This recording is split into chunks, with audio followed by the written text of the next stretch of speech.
Happy Monday, everybody. My name is Brandon Rosa, and welcome to another episode of the Xbox in 10 podcast, your weekly source of Xbox gaming news covered in around 10 minutes. Every Monday, this Xbox podcast covers new game releases, the previous week's Xbox gaming news, and we all learn an Xbox-related fun fact together. This show is on podcast services around the world, so please subscribe on your favorite and leave a review. xboxin10.com, no numbers, is your quick source for links to all of our podcast destinations and social media profiles, which you can follow at xboxin10. To start, let's talk game releases. The big games out last week were FIFA 20, Contra Rogue Corps, and The Surge 2. Games coming out this week are Baldur's Gate Enhanced Edition, Baldur's Gate 2 Enhanced Edition, Tom Clancy's Ghost Recon Breakpoint, Planetsgate Torment Enhanced Edition, Icewind Date Enhanced Edition, Roman Rumble, Lost in Las Vagum, Asterix and Obelix XXXL2, Neverwinter Uprising, We Wish We Were Here 2, As Divine Kimura, Legrand Legacy, Tale of the Fatebounds, Ghostbusters, the video game remastered, Slabwell, and my very anticipated Destiny 2 Shadowkeep. Now to last week's biggest news stories, and we have 7 to cover this week. Number 1, Microsoft's Project xCloud streaming service will begin public testing in October. Stephen Totilo, Kotaku writes, Microsoft's take on game streaming will be in the hands of a select few members of the public next month.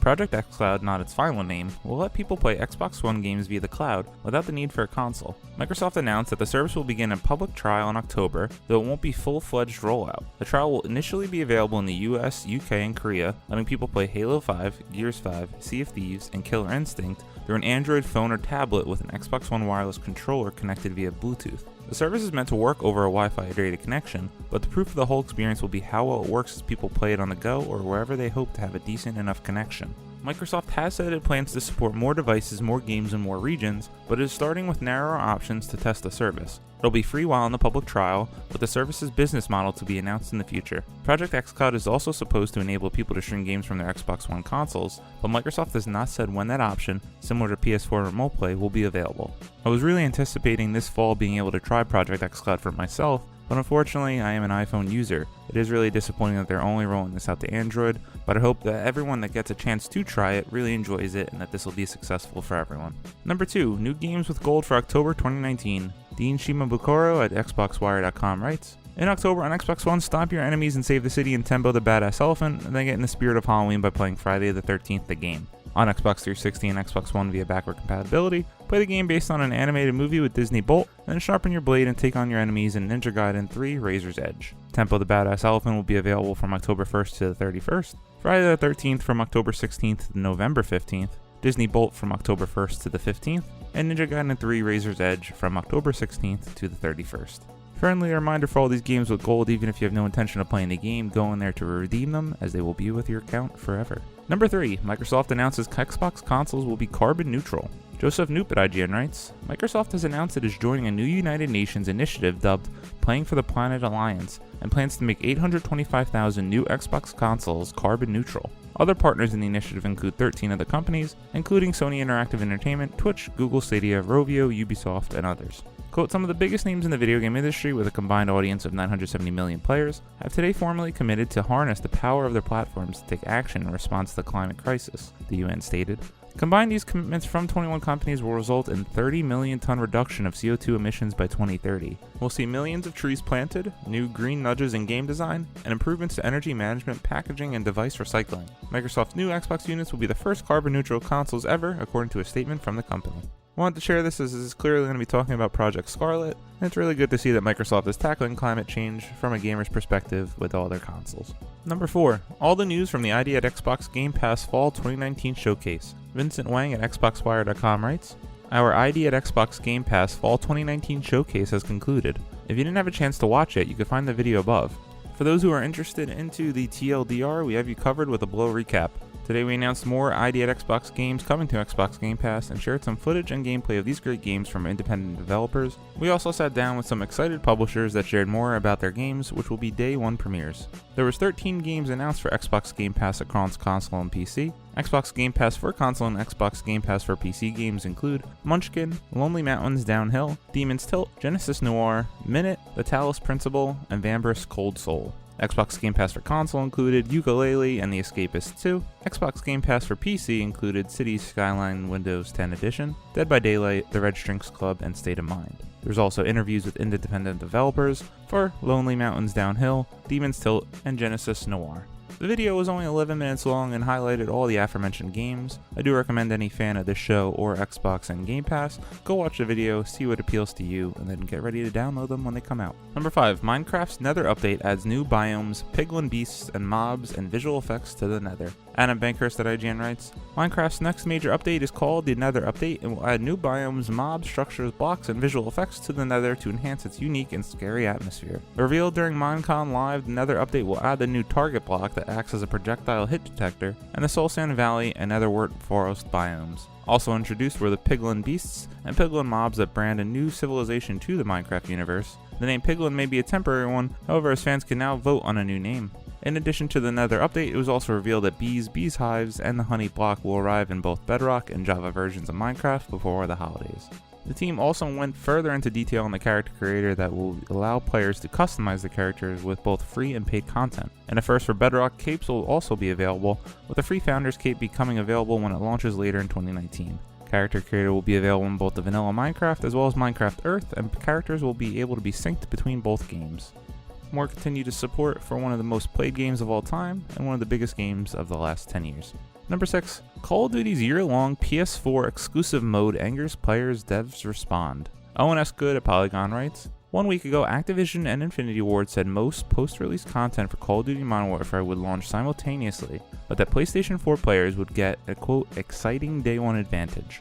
We now know that the term most excludes the game's Spec Ops survival mode, and day one advantage means PlayStation 4 players get that exclusive for a full year. As one might expect, PC and Xbox One players are peeved about this, even more than usual due to Modern Warfare's support for cross-platform play. The news came during Tuesday's State of Play showcase for PlayStation, with a year-long exclusive until October 1st, 2020, both asterisked and fine printed. Call of Duty subreddit, as would be expected, blew up at the revelation. A new COD game will be releasing when this is out on Xbox and PC, WTF. I'm also certain that this was part of Activision's deal with Sony to have cross-platform pay in Modern Warfare, replied another speaking for the suspicious of many. Quote, this is just horrible, and I'm on PS4. On Twitter yesterday afternoon, Infinity Ward's narrative director Taylor Kurowski stressed that this only applies to the Spec Ops survival mode, and importantly that that's not the full Spec Ops mode. It's just one type of game within it. Kurowski said that the decision to hold out Spec Ops Survival was a decision, quote, above all of our pay grades. Kurowski also implied that the furor over the year-long exclusive mode for PS4 seems somewhat overblown. Quote, let's be honest, ruining is an exaggeration. Survival is 1% of the game. The other 99% is simultaneously day and date across all platforms. I'd rather have everyone playing 99% of the content at the same time than 100% of the content sometime later. Since 2015, Sony has enjoyed a timed exclusive first crack at Call of Duty post-launch downloadable content, picking up that deal after Microsoft offered similar exclusivity for the 5 years prior. Last week's announcement made it sound like the arrangement was changing, but the open beta's 2-day preview on PlayStation 4, plus an exclusive 2v2 alpha test on that console, is a reminder that it's still very much in effect. Personally, this was probably the biggest news story of the week for me. I truly think this is disgusting. These type of exclusivity deals do not benefit gamers as a whole, they're strictly for the business. Even seeing how much outrage there is from the PlayStation community is disheartening, but Xbox gamers still get to miss out, even if it's 1% of the game. It seems like Activision must have pursued this deal, as they used to have this type of exclusivity with Destiny content, but now that Destiny is independent, all content will be releasing at the same time. It always stung playing Destiny 1 and 2 on Xbox, as we missed out on strikes and new weapons for at least a year. These deals need to stop in the industry. Year-long exclusivity is truly ridiculous. And number 7, a weird one.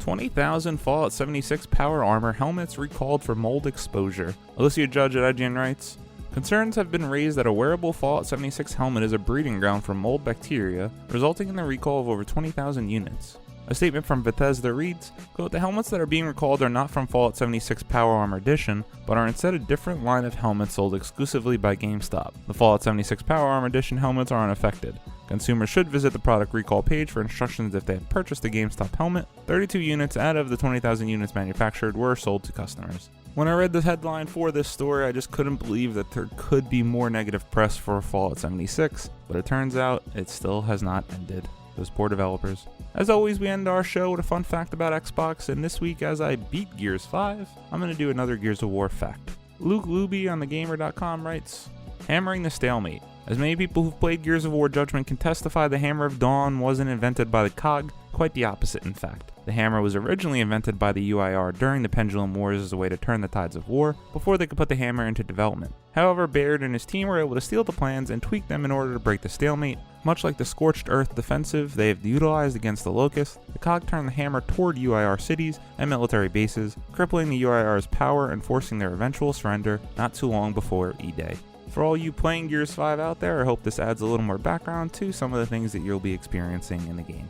Thank you all for listening to the Xbox in 10 podcast, your weekly source of Xbox gaming news covered in around 10 minutes. If you like the show, please subscribe on your favorite podcast service, leave a review, share it with your friends, and follow on all social media at Xbox in 10. This past week, as I just mentioned, I beat Gears 5, and it might be my favorite exclusive of this generation. Love the story, the gameplay, the characters, everything about it, and what an ending, wow. I have committed to jumping back into the Destiny world. I was addicted to Destiny 1, played Destiny 2 hardcore when it came out, and then immediately fell off. As soon as I get off of recording this podcast and editing it, I'm going to jump back into Destiny 2 in preparation for Shadowkeep this week. My name is Brandon Rosa. You can follow me on Xbox at Brosa93. I hope you all have a great week and keep on gaming.